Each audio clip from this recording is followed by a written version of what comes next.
जय हिंद साथियों, स्वागत है आपका self study classes with Sumit Jain YouTube channel और दोस्तों ऐप में। दोस्तों बहुत सारे स्टूडेंट को ऐप डाउनलोड नहीं करते बन रहा है या फिर कर भी लिया है तो कोर्स भी नहीं देख पा रहे हैं। तो मैं आज उनको बता दूं कि ये जो सेल्फ स्टडी क्लासेस इस प्रकार से जब आप प्ले स्टोर से करते हैं तो ये आपका वेल जो है आइकन उसमें लगा हुआ है ना। तो इस प्रकार से सेल्फ स्टडी क्लासेस आपको सर्च करना है और ऐसे आइकन में आपको ऐप मिलने वाला है। ठीक है, तो दोस्तों हम देखें कि प्ले स्टोर में आपको इस प्रकार से दिखेगा ये सेल्फ स्टडी क्लासेस। ठीक है, ये प्ले स्टोर में आपको सेल्फ स्टडी क्लासेस का ऐप दिखने वाला है। ठीक है, ये इमेज उसमें डली है, ये आइकन, ये लोगो उसमें डला है। ठीक है, अब दोस्तों इसको इंस्टॉल करना है, यहां से आप इंस्टॉल करेंगे। ठीक है, अब इंस्टॉल करेंगे तो वहां पर आपको नंबर मांगेगा, जीमेल नंबर मांगेगा, तो आपको ओटीपी आएगा, तो आप रजिस्टर करके आगे बढ़ेंगे। तो साथियों आज का सेशन स्टार्ट करते हैं। अगर अभी तक आपने self study classes app download नहीं किया है तो प्ले स्टोर में सर्च करें सेल्फ स्टडी क्लासेस और ऐप जरूर डाउनलोड कर लें। ठीक है, तो दोस्तों आज का अपना पहला प्रश्न, इसके पहले हमने वर्णमाला को बहुत अच्छे से पढ़ा था। अब आपसे पूछा जाता है यहाँ पर कि कौन सा संयुक्त व्यंजन है। तो संयुक्त व्यंजन में चार विकल्प आपके पास हैं, छा है ना, चा, टा और औ। तो संयुक्त व्यंजन पूछा गया, तो संयुक्त व्यंजन हम पढ़ते हैं दोस्तों कौन कौन से, छा, त्रा, ज्ञा और स्रा, है ना। ये क्या पढ़ते हैं अपन, संयुक्त व्यंजन पढ़ते हैं। ठीक है, तो यहां पर आपका बिल्कुल सही आंसर क्या है, छा। ये क्या है, संयुक्त व्यंजन माना जाता है। ठीक है, अब अगला क्वेश्चन आपको बताना है दोस्तों, छा ध्वनि का उच्चारण स्थान क्या है। चार विकल्प हैं आपके पास, दंत है, तालव्य है, ओष्ठ है या फिर वर्ष्य है। तो आप लगाइए, मैंने आपको बताए थे कि जब हम पांच वर्ग पढ़ते हैं और पांच वर्ग के का, चा, टा, ता, पा, तो का वर्ग कंठ से बोला जाता है, उसके बाद चा वर्ग तालु से बोला जाता है, का, चा, टा वर्ग जो मूर्धा होता है, टा है ना, ता वर्ग जो होता है दोस्तों वो दंत से, और पा वर्ग होता है ओष्ठ से। ठीक है, तो यहां पर आपसे छा पूछा गया, तो ये छा किस वर्ग में आता है, ये आता है चा वर्ग में। ठीक है, तो चा वर्ग के जितने भी अक्षर होते हैं, वर्ण होते हैं, वो कैसे बोले जाते हैं दोस्तों, वो बोले जाते हैं तालु से, है ना, तालु से बोले जाते हैं। तो आपका उत्तर भी क्या हो जाएगा यहाँ पर, सी नंबर। छा क्या है, तालव्य है। ठीक है, अगला क्वेश्चन देखो, कौन तालव्य ध्वनि है, तालव्य ध्वनि बताना है। अब आपसे बनेगा क्वेश्चन तो फटाक से बताइए कमेंट में, चार विकल्प आपके सामने और तालव्य ध्वनि आपसे पूछा गया है। तो 2 सेकंड आपको दिए जाते हैं और आपने बिल्कुल सही आंसर का चयन किया है कि सर जो तालव्य ध्वनि है वो है चा, है ना। चा वर्ग जो है, चा वर्ग, चा, छा, जा, ये तालु से उच्चारित होते हैं।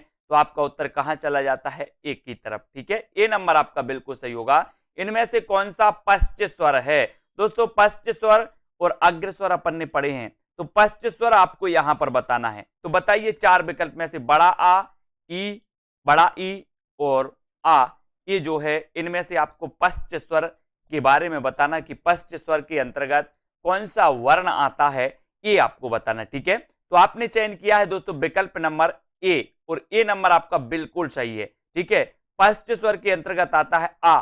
ठीक है, तो ए आपका राइट आंसर हो जाएगा। अगला क्वेश्चन है, इनमें से कौन सा युग्म अघोष ध्वनि है। अघोष और सघोष आपने पढ़े हैं, है ना, तो अघोष और सघोष कौन से होते हैं, ये आपको बताना है दोस्तों। तो कौन से होते हैं, अपन ने पढ़ा था कि दोस्तों वर्ग के प्रथम और द्वितीय अक्षर होते हैं अघोष, और बाकी 3, 4, 5 जो वर्ण होते हैं वो क्या कहलाते हैं, सघोष या फिर घोष, है ना। तो यहां पर आपसे अघोष पूछा गया, तो वर्ग का प्रथम और दोस्तों द्वितीय, यानी कि प्रथम और द्वितीय जो वर्ण होते हैं वो क्या कहलाते हैं, अघोष कहलाते हैं। तो यहां पर पा और फा, ये क्या है, प्रथम वर्ण और द्वितीय वर्ण, है ना, पा वर्ग के प्रथम और द्वितीय, तो ये क्या कहलाएंगे दोस्तों, अघोष कहलाएंगे, अघोष। ठीक है, इसको याद रखेंगे। अब आपसे अगला क्वेश्चन पूछा जाता है दोस्तों, का व्यंजन के विषय में निम्न में से कौन सा सही है। का व्यंजन के विषय में बताइए, अल्प प्राण, अघोष, स्पर्शी, कंठ ध्वनि है, और बताइए क्या क्या होता है। अल्प प्राण में अपन पढ़ते हैं 1, 3, 5, है ना, अल्प प्राण में 1, 3, 5 यानी कि प्रथम, तृतीय और पंचम वर्ण क्या होता है, अल्प प्राण होता है। महाप्राण द्वितीय और चतुर्थ होते हैं। तो देखो का तो अल्प प्राण है ना, का अघोष भी है, क्योंकि अघोष में तो प्रथम और द्वितीय होते हैं, तो ये भी हो गया। का स्पर्शी व्यंजन भी है, और का उच्चारण स्थान कंठ से भी होता है, तो का क्या हो जाएगा, अल्प प्राण भी है, अघोष भी है, स्पर्शी व्यंजन भी है, और इसका उच्चारण स्थान कंठ है। तो आपका उत्तर क्या हो जाता है, ए नंबर सही हो जाता है। का के बारे में पूछा गया था, तो ये आपका बिल्कुल सही है। अब दोस्तों इसके बारे में और भी प्रश्नों को देखते, यहां पर आ जाओ। अगला क्वेश्चन आपसे पूछा जाता है कि हिंदी में अनुस्वर किस ध्वनि का सूचक है, किस ध्वनि का सूचक है। ये रहे आपके चार विकल्प। अनुस्वर किस ध्वनि का सूचक है, बताइए। नहीं है, सॉरी नहीं है बताना है, तो किस ध्वनि का सूचक नहीं है, इंग्या, इया, रा या फिर या। तो अनुस्वर किस ध्वनि का सूचक नहीं है, ये आपसे बताया। दोस्तों आपने पढ़े होंगे कि वर्ग के पंचम जो अक्षर होते हैं, है ना, यम गणनम जो अपन पढ़ते हैं दोस्तों, ये पंचम अक्षर के बारे में अपन देखते हैं कि अनुस्वर से संबंधित होते हैं, और यहां पर नहीं है पूछा गया, तो ये जो या है, या ये नहीं है अनुस्वर, है ना, अनुस्वर का सूचक नहीं है या, तो उत्तर क्या हो जाता है आपका डी नंबर। ठीक है, फिर अगला क्वेश्चन आपको यहां पर बताना है दोस्तों, उच्चारण स्थान के आधार पर इया व्यंजन है, तो ये क्या है, बताइए। उच्चारण स्थान के आधार पर आपको बताना है, तो ये किस वर्ग के अंतर्गत आता है। आपने पढ़ा होगा चा, छा, जा, झा, इया, है ना, पढ़ा है। तो चा वर्ग के अंतर्गत आता है इया। तो चा वर्ग आपने देखा कि चा वर्ग का जो उच्चारण स्थान है वो क्या है, चा वर्ग का वर्ग का तो अपन ने देखा था कि का वर्ग तो कंठ से उच्चरित होता है। फिर का के बाद आता है चा वर्ग, तो चा वर्ग काय से होता है, तालु से। तो इया भी क्या हो जाएगा, इया भी बोले सर तालब होगा, इसका उच्चारण स्थान तालु होगा। तो आपका उत्तर कहां चला जाता है, ए की तरफ चला जाता है। ठीक है, ए नंबर आपका बिल्कुल सही होगा। अब अगला क्वेश्चन आपको बताना है कि जिन ध्वनियों के संयोग से शब्दों का निर्माण होता है उन्हें क्या कहते हैं, बताइए। जिन ध्वनियों के संयोग से शब्दों का निर्माण होता है उन ध्वनियों को क्या कहते हैं, बताइए। ध्वनि, प्रतिध्वनि, वाणी या फिर स्वनिम, क्या कहा जाता है। और आपने बिल्कुल सही आंसर चयन किया है कि सर उन्हें कहा जाता है स्वनिम। क्या कहा जाता है, स्वनिम। और आंसर आपका डी नंबर बिल्कुल सही हो जाता है। डी नंबर सभी लोग कमेंट में जरूर बताएं, वीडियो को शेयर जरूर करें, और सेल्फ स्टडी क्लासेस का ऐप जरूर डाउनलोड करें। ठीक है, जहां पर दोस्तों आपके लिए कोर्स लॉन्च किया गया हिंदी साहित्य का, पंजाब मास्टर कैडर के लिए, टीजीटी, पीजीटी आदि सभी, जिसमें हिंदी साहित्य पूछा जाता है, हिंदी व्याकरण पूछा जाता है। अब यहां पर आपको बताना है दोस्तों, ड़ा और ढा ये ध्वनियों के विषय में कौन सा कथन शुद्ध है, शुद्ध कथन बताना है।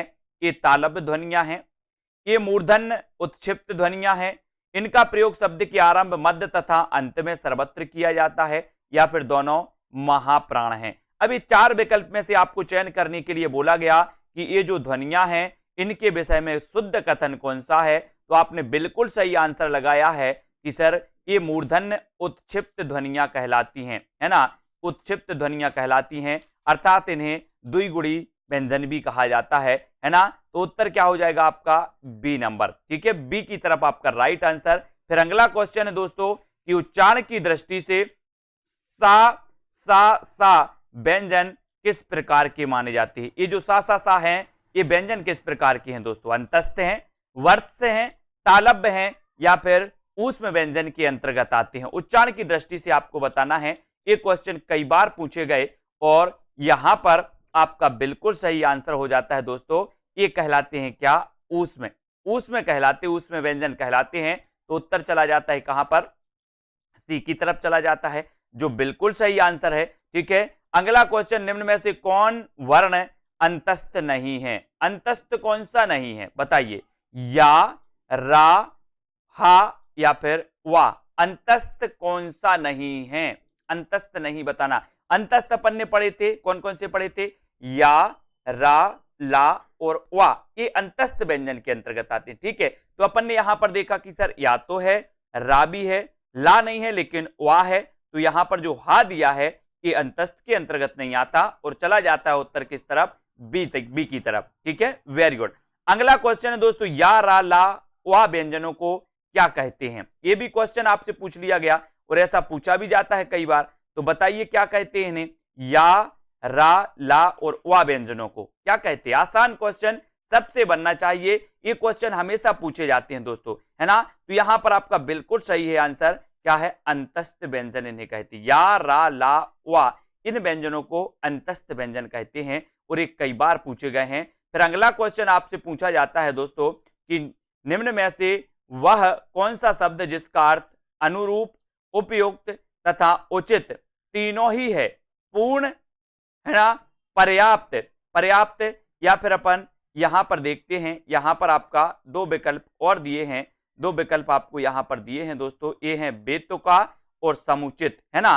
तो यहां पर तो आपका ये समुचित सही हो जाएगा। समुचित मतलब उचित भी होता है, पूर्ण भी होता है, इस प्रकार से, ठीक है। तो ये डी नंबर तो आपका बिल्कुल सही हो जाएगा। फिर अगले क्वेश्चन को अपन देखेंगे कि हिंदी वर्णमाला में ऊष्म व्यंजन कौन से हैं। ऊष्म व्यंजन बताना है। ये चार विकल्प हैं। ऊष्म व्यंजन हम पहले भी पढ़ चुके हैं और यहां भी आपको बताना है कि ऊष्म व्यंजन कौन से हैं। तो आपने बिल्कुल सही आंसर चयन किया है कि सर ऊष्म व्यंजन की अगर बात करते हो तो ये जो सा, सा और हा दिया है, ये कहलाते हैं क्या, ऊष्म व्यंजन। और ए नंबर आपका बिल्कुल सही हो जाता है, ए नंबर, ठीक है, वेरी गुड। हिंदी के जिन वर्णों का उच्चारण करते समय केवल श्वास का प्रयोग किया जाए, उन वर्णों को क्या कहते हैं, बताइए। उन वर्णों को क्या कहा जाता है, अघोष कहा जाता है, सघोष कहा जाता है, अल्प प्राण कहा जाता है, या फिर महाप्राण कहा जाता है। तो आपका राइट आंसर बिल्कुल सही हो जाएगा दोस्तों। यहां पर उन्हें कहा जाता है अघोष। क्या कहा जाता है, अघोष कहा जाता है। और अघोष जो होते हैं, आपने देखा होगा, वर्ग के प्रथम और द्वितीय, वर्ग के प्रथम और द्वितीय वर्ण क्या होते हैं, अघोष होते हैं। और 3, 4 और 5 ये क्या होते हैं दोस्तों, ये सघोष होते हैं, वर्ग के 3, 4, 5, ठीक है, इनको अपन को याद रख लेना है। और सघोष और अघोष हो गए। अल्प प्राण कौन होते हैं, 1, 3 और 5 अल्प प्राण। और महाप्राण कौन से होते हैं, 2 और 4, वर्ग के द्वितीय और चतुर्थ अक्षर, ठीक है, इनको याद रखेंगे। हिंदी में मूलतः वर्णों की संख्या कितनी होती है, वर्णों की संख्या मूलतः बतानी है। तो ये तो सभी को पता है, कई बार पूछा भी जाता है। तो उत्तर आपका यहां पर चला जाता है 52। हिंदी में मूलतः वर्णों की संख्या होती है 52, जो कि सी नंबर आपका बिल्कुल सही है, ठीक है। अगला क्वेश्चन है, हिंदी वर्णमाला में स्वरों की संख्या कितनी है। स्वर पूछ लिए गए आपसे, तो ये भी पूछा जाता है कई बार, 8 हैं, 9 हैं, 11 हैं, या फिर 14 हैं। तो हिंदी वर्णमाला में स्वरों की संख्या कितनी मानी जाती है, ये उत्तर आपको बताना है। और स्वरों की संख्या आपसे पूछा गया तो उत्तर चला जाता है 11 की तरफ, ठीक है, 11। और ए नंबर आपका बिल्कुल सही है। और दोस्तों दो होते हैं, कौन से, अम और आहा, अयोगवाह कहलाते, ठीक है, अयोगवाह। तो यहां पर सी आपका सही है। हिंदी वर्णमाला में व्यंजनों की संख्या कितनी है, तो ये 4 विकल्प हैं और व्यंजनों की संख्या आपको बतानी है। तो कितनी मानी जाती है, 32, 33, 34 या फिर 36। तो आसान सा क्वेश्चन, व्यंजन पूछा गया तो उत्तर हो जाता है क्या, 33। 33 यानी सी आपका बिल्कुल सही है, बिल्कुल राइट आंसर। जिन शब्दों के अंत में आ आता है उन्हें क्या कहते हैं, ये क्वेश्चन कई बार पूछा गया। जिन शब्दों के अंत में आ आता है उन्हें क्या कहा जाता है, अनुस्वर, अयोगवाह, अंतस्थ, या फिर अकारांत। क्या कहा जाता है जिन शब्दों के अंत में आ आता है, और आपने चयन किया है कि सर जिन शब्दों के अंत में आ आता है उन्हें कहा जाता है क्या, अकारांत, ठीक है। और डी नंबर आपका अकारांत बिल्कुल सही है, डी नंबर, ठीक है। ये सरल क्वेश्चन है लेकिन पूछे भी जाते हैं दोस्तों, इनको आपको बताना है। अयोगवाह हैं, अयोगवाह निम्न में से बताना, अयोगवाह है विसर्ग, महाप्राण, संयुक्त व्यंजन, या फिर अल्प प्राण। तो अपन ने पढ़े थे, क्या पढ़ा था, कि जो अम होता है और जो आहा होता है, ये क्या कहलाते हैं, ये अयोगवाह कहलाते हैं। तो इसको क्या बोलते हैं, इसको विसर्ग बोलते हैं, विसर्ग। तो ये विसर्ग यहां पर दिया है, तो ये क्या है, अयोगवाह है, अयोगवाह, यानी कि ये नंबर आपका बिल्कुल सही है। फिर अगला क्वेश्चन है, कौन सा पश्च स्वर है, पश्च स्वर बताना है। अग्र स्वर और पश्च स्वर अपन ने पढ़े थे, तो पश्च स्वर यहां पर आपसे पूछा गया। तो पश्च स्वर ये क्वेश्चन कई बार आया है दोस्तों, है ना। तो पश्च स्वर के अंतर्गत आता है कौन सा, आपका कमेंट जल्दी से आना चाहिए। और राइट आंसर चला जाता है विकल्प नंबर 1 की तरफ। पश्च स्वर जो होता है वो होता है ए आपका बिल्कुल सही, ठीक है, बहुत बढ़िया। अगला क्वेश्चन देखते हैं यहां पर कि निम्न में से बताइए किस शब्द में द्वित्व व्यंजन है? द्वित्व व्यंजन बताना यहाँ पर पुनः या फिर इलाहाबाद। द्वित्व आप समझते होंगे, अभी समझ जाएंगे, और विकल्प के अनुसार द्वित्व व्यंजन का चयन करना है। ये दो विकल्प और हैं और आपका राइट आंसर, एक क्वेश्चन पूछा गया है दिल्ली। दिल्ली में ऐसे द्वित्व व्यंजन जो होते हैं आधा ला और लाया, इस प्रकार से अगर व्यंजन आते हैं तो इनको क्या कहा जाता है? द्वित्व कहा जाता है, द्वित्व।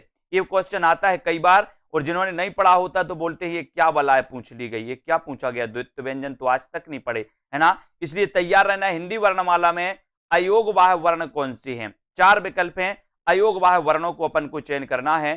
तो कौन से होते हैं अयोगवाह वर्ण? बताइए। आ, ई, उ या फिर आहा। तो अयोगवाह वर्ण पूछा गया और पहले भी अपन पढ़ चुके हैं। तो और आहा ये क्या होते हैं? अयोगवाह होते हैं, ठीक है।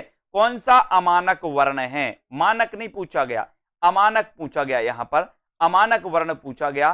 तो अमानक जो वर्ण माना जाता है दोस्तों, एक झा जो है, ये झा, ये क्या माना जाता है? अमानक वर्ण माना जाता है। और उत्तर चला जाता है आपका सी की तरफ। 3 नंबर आपका सही है। निम्न में से कौन सा घोष वर्ण है? और घोष वर्ण के बारे में तो अपन ने पढ़ा ही है।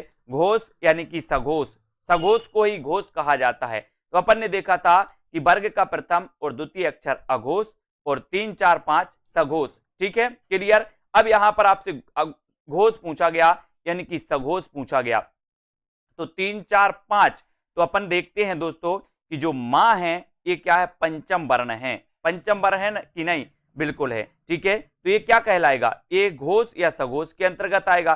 तो ये खा जो है ये द्वितीय वर्ण है, चा जो है ये प्रथम है, ये ठा द्वितीय वर्ण है। तो प्रथम और द्वितीय तो काय के अंतर्गत आते हैं? अघोष के अंतर्गत आते हैं। और ये जो मां है ये पंचम वर्ण है, ठीक है। तो पंचम वर्ण काय के अंतर्गत आएगा? ये बोले सर घोष या फिर सघोष के अंतर्गत आएगा, ठीक है। अपभ्रंश के कितने प्रकार होते हैं? अपभ्रंश के बताना है दोस्तों। तो इस प्रकार से अपभ्रंश के पूछे गए हैं। तो अपभ्रंश के होते हैं दोस्तों यहाँ पर 25 प्रकार होते हैं, है ना। तो यहाँ पर बी नंबर यहाँ पर बिल्कुल सही हो जाएगा। छत्रज्ञ, ये छा, त्रा और ज्ञा किस प्रकार के व्यंजन माने जाते हैं? बताइए। संयुक्त, अंत्यस्थ, ऊष्म या फिर संधि। छा, त्रा, ज्ञा किस प्रकार के व्यंजन हैं? तो अपन ने इनको पढ़ा है कि सर जो विभिन्न व्यंजनों के या स्वरों के मेल से जो बनाए जाते हैं, है ना। तो दोस्तों योग से बनाए जाते हैं, अन्य वर्णों के योग से बनाए जाते हैं, वो क्या कहलाते हैं? संयुक्त कहलाते हैं। तो छत्रा और ज्ञा ये विभिन्न वर्णों के योग से बनते हैं और इन्हें हम कहते हैं क्या? संयुक्त वर्ण, ठीक है। संयुक्त व्यंजन या संयुक्त वर्ण कहलाते हैं। ए आई वर्ण क्या कहलाते हैं? ये क्या कहलाते हैं? नासिक, मूर्धन्य, ओष्ठ्य या फिर कंठ तालब। ए आई क्या कहलाती है? यानी कि इनका उच्चारण स्थान क्या है? तो आपको पता होनी चाहिए कि जो ए आई हैं इनका उच्चारण स्थान है दोस्तों क्या है? बताइए कमेंट में सभी लोग। बिल्कुल सही, बहुत बढ़िया आंसर बताया है कि ए और आई ये क्या है? कंठ तालु। क्या होते हैं? कंठ तालु होते हैं। और विकल्प नंबर डी की तरफ आपका उत्तर चला जाता है, ठीक है। अघोष वर्ण कौन सा है? वर्णमाला में यही तो पूछा जाता है दोस्तों। सघोष, अघोष, कंठ तालु, उच्चारण स्थान, इन्हीं को अपन को पढ़ना पड़ता है ना। अघोष वर्ण बताना है और अघोष में आपको यहाँ पर 4 विकल्प दिए हैं और 4 में से आपको चयन करना है। तो यहाँ पर आपका दोस्तों सा जो आते हैं ये भी अघोष के अंतर्गत ही आते हैं, ठीक है। अपन ने दोस्तों वर्ण के प्रथम और द्वितीय तो पढ़े ही थे, लेकिन सा जो वाले होते हैं ये भी काय के अंतर्गत आते हैं? अघोष के अंतर्गत। तो आपका उत्तर चला जाता है डी की तरफ, ठीक है। डी नंबर आपका सा और सा, ये तीनों जो सा होते हैं ये अघोष वर्ण के अंतर्गत आते हैं। तो यहाँ पर उत्तर भी चला जाता है डी की तरफ, ठीक है। अल्प प्राण वर्ण कौन से हैं? अल्प प्राण और महाप्राण अपन ने पढ़े हैं। अल्प प्राण 1, 3, 5 यानी कि वर्ग के 1, 3, 5 वर्ण होते हैं, बाकी महाप्राण 2 और 4 वर्ण होते हैं, ठीक है। तो अल्प प्राण वर्ण कौन से होते हैं ये आपको यहां पर बताना है। तो वर्ग का प्रथम और तृतीय वर्ण अल्प प्राण होता है। तो प्रथम में का और गा क्या होता है? तृतीय। तो ये बी नंबर आपका क्या हो जाएगा? ये अल्प प्राण वर्ण कहलाएंगे। तो बी आपका राइट आंसर बिल्कुल सही हो जाएगा, ठीक है। अगला क्वेश्चन है, निम्न में से नासिक के व्यंजन कौन से हैं जिनका उच्चारण नाक से होता है? दोस्तों बताइए। तो नासिक के व्यंजन कौन से कहलाते हैं? तो अपन देखते हैं पंचम अक्षर जो होते हैं, पंचम अक्षर में एक यहां पर वर्ण दिया है, वो वर्ण कौन सा है? वो है इया, है ना। ये क्या है? नासिक के व्यंजन है और बी की तरफ आपका उत्तर बिल्कुल सही हो जाता है, ठीक है। अगला क्वेश्चन है दोस्तों, सा और हा ये कौन से व्यंजन कहलाते हैं? ये क्वेश्चन कई बार पूछे जाते हैं, है ना, और कई बार आपको याद भी रख लेना है, ठीक है। तो इन्हें दोस्तों कभी उसमें में रख दिया जाता है, उसमें पूछ दिया जाता है, विकल्प में अकेला उसमें दिया जाता है, कभी संघर्षी भी पूछा जाता है, तो इन्हें हम उसमें संघर्षी कहते हैं, ठीक है। तो ये क्या कहलाते हैं? उसमें संघर्षी कहलाते। कौन से? ये जे सा हा जो वर्ण होते हैं ये उसमें संघर्षी व्यंजन कहलाते हैं, इनको याद रखेंगे, ठीक है। तो दोस्तों आज के इसमें हमने वर्णमाला के कुछ प्रश्नों की प्रैक्टिस की, इनको आपको बार बार पढ़ना है, कई बार पढ़ना है, ताकि वर्णमाला से कोई प्रश्न आपका गलत ना हो पाए, ठीक है। तो आज के इस वीडियो के लिए बस इतना ही। जय हिंद। दोस्तों बहुत सारे स्टूडेंट को ऐप डाउनलोड नहीं करते बन रहा है, या फिर कर भी लिया है तो कोर्स भी नहीं देख पा रहे हैं। तो मैं आज उनको बता दूं कि ये जो सेल्फ स्टडी क्लासेस इस प्रकार से जब आप प्ले स्टोर से करते हैं तो ये आपका वेल जो है आइकन उसमें लगा हुआ है ना। तो इस प्रकार से सेल्फ स्टडी क्लासेस आपको सर्च करना है और ऐसे आइकन में आपको ऐप मिलने वाला है, ठीक है। तो दोस्तों हम देखें कि प्ले स्टोर में आपको इस प्रकार से दिखेगा ये सेल्फ स्टडी क्लासेस, ठीक है। ये प्ले स्टोर में आपको सेल्फ स्टडी क्लासेस का ऐप दिखने वाला है, ठीक है। ये इमेज उसमें डली है, ये आइकन, ये लोगो उसमें डला है, ठीक है। अब दोस्तों इसको इंस्टॉल करना है, यहां से आप इंस्टॉल करेंगे, ठीक है। अब इंस्टॉल करेंगे तो वहां पर आपको नंबर मांगेगा, जीमेल नंबर मांगेगा, तो आपको ओटीपी आएगा, तो आप रजिस्टर करके आगे बढ़ेंगे।